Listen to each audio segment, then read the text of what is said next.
Okay, hi. What's up? Viral tila so viral how to half-baked videos here, but how keep ho atin. In general talking here.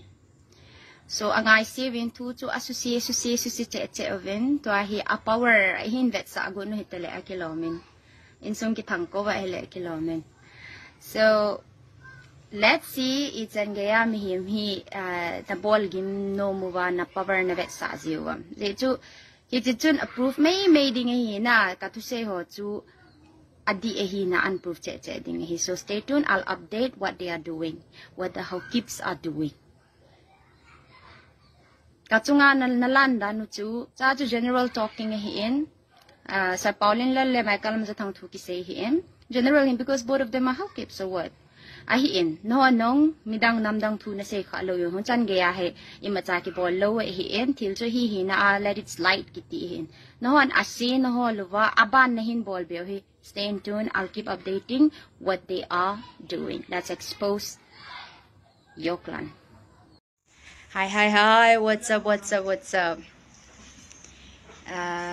Tuni chen insong mite hon ngay lut na zalun hong kalsong sang son eto piun hat team son tilalo ho